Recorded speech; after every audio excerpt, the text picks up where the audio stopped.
सभी को जय श्री कृष्णा, राधे राधे। तो ये जो सत्य लीला कथा है, ये भक्ति से ओतप्रोत है। भगवान अपने भक्त के ऊपर कैसे कृपा करते हैं और साक्षात दर्शन देते हैं ऐसे भक्तों को। तो गोविंदपुर ग्राम में एक परम पूज्य भक्त श्री गंगाधर दास जी का निवास स्थान था। उनकी स्त्री का नाम था श्रिया जी। ये परम सती और साध्वी थी और अपने पति को बहुत ही प्रिय थी, पर उनके कोई संतान ना थी। ये जाति के बनिए थे, संतान ना होने पर भी इनको कोई सोच ना था। भक्त गंगाधर अपना सामान बेचकर, मतलब व्यापार करके, अपना साधारण सा वाणिज्य व्यापार करके जीविका निर्वाह करते हुए श्रिया जी सहित भगवत भजन में ही अपना जीवन बिताते रहे। संत सेवा करते हुए बहुत दिन बीत गए, वृद्धावस्था आ गई। एक दिन की बात है कि ग्रामवासियों के तानों से चित्त खिन्न हो जाने से साध्वी स्त्री ने अपने पति से कहा कि जहाँ जहाँ मैं जाती हूँ वहाँ वहाँ यहाँ की औरतें मुझे ताना मारती हैं। गांव की जो स्त्रियाँ हैं मुझे बहुत ताने मार के मेरा मन बहुत वो हो जाता है, विचलित हो जाता है उनके ताने सुन सुनकर। कोई कोई मुझे कंठकुंडी कहती, कोई कहती इसके मुंह देखने का धर्म नहीं है, कोई तो अगर सामने आ जाती मेरे तो मेरे से बात नहीं करती, और कोई कोई कहती कि आज इसका मुँह देख लिया है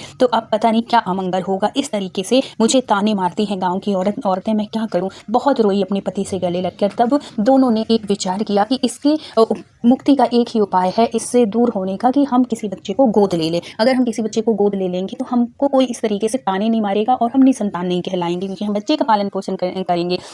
तो अब ये दोनों पति पत्नी विचार करते हैं, एक दूसरे को ढाढ़स बंधाया। बोले कि हम निश्चय ही, उनके जो पति थे वो गंगाधर, वो बोले कि आज ही मैं जाके लेके आता हूँ। उनकी पत्नी ने बोला कि जैसे भी बच्चा मिले, मोल मिले तो मोल ले आओ, नहीं तो कोई गरीब का जो बच्चा हो वो लेके आओ। तो वो कहते हैं कि तू चिंता मत कर, आज ही जाके मैं लेके आता हूँ।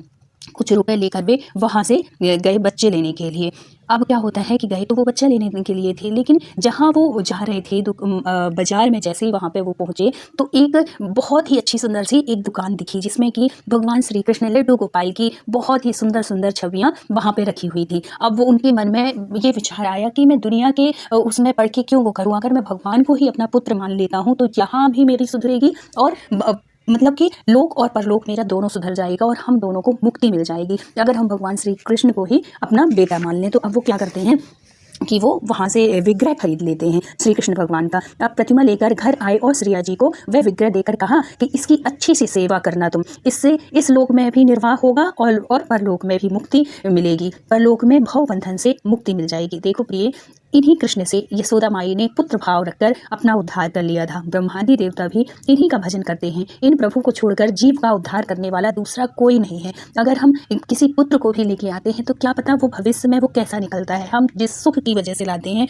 वो सुख ना मिलके हमें और दुख मिलने लगे, लेकिन अगर हम इनको पुत्र मान के इनकी सेवा करेंगे तो इनसे हमें लोक और परलोक दोनों में हमारी सुधर जाएगी और तुम्हारी समस्त कामनाएं पूर्ण करने वाले ये ही श्री कृष्ण हैं, बाल गोपाल, लड्डू गोपाल हैं। पति देव की आज्ञा मानकर श्रिया भगवान श्री कृष्ण के विग्रह का स्नान करा के उन्हें सिंहासन पर पधराकर उत्तम उत्तम भोग लगाती। रोज की उनकी अब दिनचर्या बन गई। वह मन ही मन विचार करके कि बहुत ही दिन पर हमें पुत्र मिला है, हम लोग इन्हें देखकर सुखपूर्वक रहेंगे और शरीर पात होने पर, मतलब मृत्यु होने पर इनकी कृपा से हमें मुक्ति भी मिल जाएगी। सेवा में बहुत ही आनंदित होती थी दोनों लोग। जैसे माता को अपने छोटे बच्चे का लाड़ दुलार अत्यंत भाता है, वैसे ही दोनों लोग भगवान लड्डू गोपाल की सेवा करने लगे। एक शिशु भाव में, एक पुत्र रूप में उनकी सेवा करने लगे। उनको रोज चंदन लगा के उनका स्नान करती, बहुत ही भाव के साथ ऐसे उनकी सेवा करने लगे जैसे कि वो अपने पुत्र की ही सेवा करती हूँ।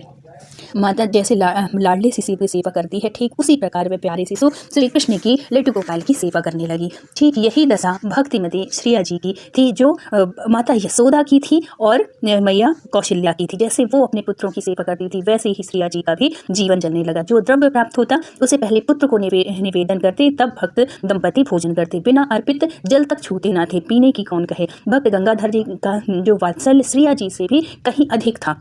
कोई भी ऐसी वस्तु ग्राम में बिकने आती जो बच्चों को अच्छी लगती है तो वो उनके लिए जरूर खरीदते। जैसे बच्चे मचल जाते हैं ना अपनी माँ से खिलौने लेने के लिए कि कोई नई चीज़ देख के, वैसे ही गंगाधर का भाव आता और अपने बाल गोपाल के लिए वो ले लेते। हाट से मीठे मीठे पदार्थ तुरंत पुत्र के पास लाकर निवेदित करते। माता निरंतर बच्चे को गोद में रखती, एक क्षण भी अलग करना ना चाहती थी। पुत्र के लिए जब रसोई बनाने जाती तो उनको सिंहासन में बिठा के जाती, तो उनका भाव आता। थोड़ी थोड़ी देर में जब वो रसोई में जाती तो रसोई से बार बार आके झाँकती और उनको गले से लगा लेती कि आए हाय कितनी देर हो गई, मैं तुमको अकेले अकेले छोड़ के गई थी। ऐसे भाव से वो अपने कन्हैया की सेवा करते रहे दोनों दंपति। बहुत ही भाव उनका इतना बढ़ने लगा कि भगवान भी कुछ समय के बाद ऐसी स्थिति आई कि भगवान भी उनसे बात करने लगे। भक्ति में इतनी शक्ति है ना कि भगवान साक्षात अपने रूप में आ जाते हैं और जैसे ही भक्त का भाव होता है उसी भाव में वो प्रकट हो जाते हैं। इस तरह वात्सल्य भाव में पगे हुए दंपति को बहुत काल बीत गया। एक दिन गंगाधर जी ने स्त्री से कहा, मैं हाट जाता हूँ, अपने दुकान पर जाता हूँ, मेरे कृष्ण की देखभाल करती रहना, इसकी सेवा संभाल तेरे जिम्मे है, देख एक क्षण भी इसे अकेला छोड़कर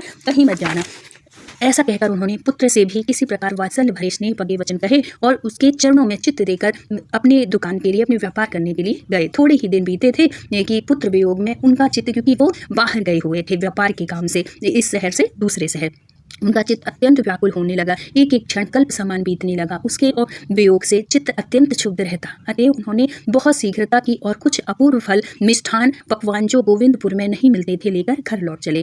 पुत्र दर्शन की लालसा में वृद्ध गंगाधर सुध बुध खोए उतावलेपन में चले जा रहे थे। मन ही मन अनेक मनोरथ उठ रहे थे। घर पहुंचकर पुत्र के दर्शन करूंगा, उसको यह पदार्थ दूंगा, एक एक करके निवेदन करूंगा, उनके सामने रखूंगा, कभी गोद में लेकर चुंबन करूंगा, कभी उस पर सर्वस्व निछावर करूंगा, राई नून उतारूंगा, मिष्ठान अपने हाथ से पवाऊंगा, बारंबार उसकी बलियां लूंगा, इत्यादि इत्यादि भाव से वो चले जा रहे थे। मन में यही भाव बार बार आ रहे थे। इस प्रकार वात्सल्य भाव में छके हुए रास्ते में चले जा रहे थे कि ग्राम में प्रवेश करते ही एकाएक ठोकर लगने से पैर लड़खड़ाया और आप जमीन पर गिर पड़े तथा उसी क्षण शरीर रूपी पिंजड़े से प्राण पखेरु उड़ गए। प्राण निकलते समय विराग्नि उनके हृदय में धधक रही थी भगवान से मिलने की, अपने कन्हैया से मिलने की। सहसा उनके मुख से यह वचन निकल पड़े, हाँ बेटा कृष्ण, मैं तुझे देख न पाया, मैं बड़ा ही पापी हूँ। कृष्ण कृष्ण कहते हुए उनका शरीर छूट गया। ग्रामवासियों ने श्री श्रिया जी को खबर दी। वह सती उस समय पुत्र के लिए भोजन बना रही थी। पति का शोक समाचार सुन भयभीत होकर शोक से आतुर वह पुत्र के पास पहुंची और यूं पुकार करने लगी, अरे मेरे कृष्ण, अरे मेरे कृष्ण, तू तो अरक्षित का भाई है, दोनों का मित्र है, वंशीधर है, जगत को मोहित करने वाला है। अरे तेरा पिता राहु में मर गए हैं, मैं क्या करूं? अरे पुत्र, तुझसे पूछती हूँ, तो मुझे बता मैं क्या करूं? चक्रधर, विषमभर, वैकुंठ निवास, अंतर्यामी, सबके हृदय में बसने वाले, सबके जी की जानने वाले, भाव को पहचानने वाले, स्वतंत्र होते हुए भी भक्त के वश में रहने वाले भक्त वत्सल भगवान माता के वचन सुनकर उनकी भक्ति के वश होकर उनके पुत्र भाव को पूर्ण करने के लिए कहने लगे, माता तुम निश्चिंत रहो, क्यों चिंता करती हो? मेरे पिता मरे नहीं है, वो शांत होकर पत्थर पर रास्ते में सो गए हैं। तुम जाकर उनको उठाओ और कहो कि बच्चे को अकेला छोड़कर यहाँ क्यों पड़े हो,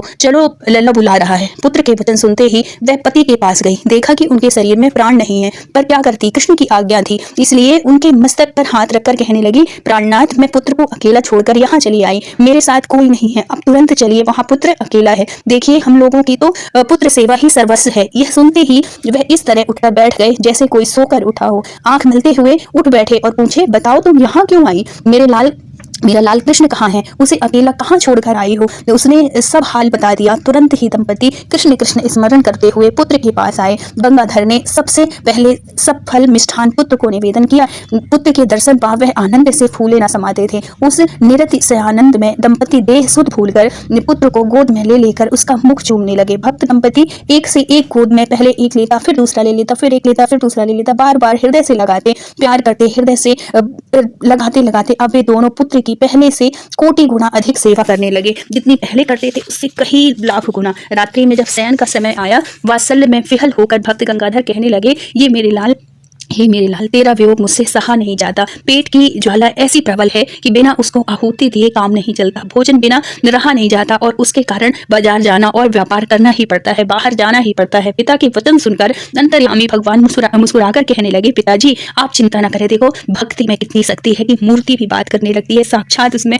प्रकट हो जाते हैं भगवान उस रूप में जिस रूप में भक्त उनसे प्यार करता है, उनसे लाड़ लड़ाता है। तो भगवान बोले, आपने जो कामना की है वह पूर्ण होगी, आपका घर धन धान्य से पूर्ण हो जाएगा, इसमें किंचित संशय नहीं है। दिव्य स्वरूप से साक्षात प्रकट होकर इस प्रकार कहकर फिर भगवान अंतर्ध्यान हो गए। घर धन धान्य से पूर्ण हो गया, पर भगवान चले गए। सिंहासन खाली हो गया। सच कहा है, जहाँ काम तह राम नहीं, जहाँ राम नहीं काम। सिंहासन खाली देख दंपति के होश उड़ गए। वे पृथ्वी पर गिरकर अपने को हतभाग्य मानकर, अभागा मानकर, बड़ा दुखी होकर उसी दशा में पड़े पुत्र का स्मरण कर कहते हैं, हाय मेरे लोभ के कारण कृष्ण ने हमारे सारा त्याग कर दिया। अरे मेरे लाल, हम सब तो अज्ञानी हैं, हम में ज्ञान नहीं है, इसी से मुझसे भूल हुई। पर प्यारे लाल, तूने क्यों भूल की? अच्छा गए थे तो भी हर्ज नहीं, अच्छा गए थे तो भी हर्ज नहीं, पर हमें क्यों ना साथ ले लिया? लाल, तेरे वियोग में यह पापी प्राण रहकर क्या करेगा? इस तरह करुणापूर्ण विलाप करते हुए और श्री कृष्ण कृष्ण करते हुए गंगाधर ने शरीर छोड़ दिया। सत्य प्रेम की जय, भक्त गंगाधर की जय। इतना वियोग हुआ उनको कृष्ण भगवान के जाने का।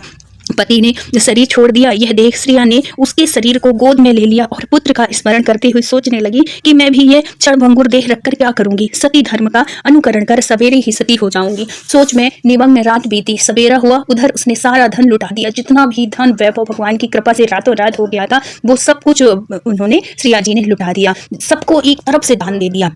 फिर चिता बनाकर अग्नि लगाकर उसमें पति को गोद में लेकर प्रवेश कर कृष्ण कृष्ण उच्चारण करती हुई सती हो गई। श्री लक्ष्मी सहित श्री लक्ष्मी नारायण भगवान विमान पर उसी जगह आ पहुंचे। अग्नि से दंपति निकलकर दिव्य शरीर से उस विमान पर सवार हो बैकुंठ हो गए। लोगों को केवल यह दिख पड़ा कि बिजली का सा प्रकाश आकाश में छाया है। थोड़े ही क्षण बाद वह प्रकाश नेत्रों के आगे से गायब हो गया। वह प्रकाश कुछ और नहीं था, वो भगवान स्वयं अपने माता पिता को, गंगाधर और श्रिया जी को लेने आए थे। और सब जो जितने भी वहां पे खड़े थे, सब धन्य भाग ऐसे दंपति के, और जो उनको गलत गलत कहते थे वो भी उनके लिए धन्य धन्य कहने लगे और जय हो का उच्चारण करने लगे। तभी कहते हैं कि साधु और भगवान यही दोनों एकमात्र सखा है मनुष्य के। जब वे कृपा करते हैं तभी आकर भगवान की भक्ति मिलती है और भगवान साक्षात दर्शन देते हैं अपने भक्त को। अगर साधु का संग और भगवत कृपा अगर हो तो बोलो भक्त और उनके भगवान की जय। भक्त वत्सल कृष्ण कन्हैया लाल की जय। वीडियो अच्छी लगी हो तो प्लीज़ लाइक शेयर और सब्सक्राइब करिएगा। फिर मिलते हैं किसी सत्य घटना के साथ। जब तक अपना ख्याल रखिए, अपनों का ख्याल रखिए। राधे राधे।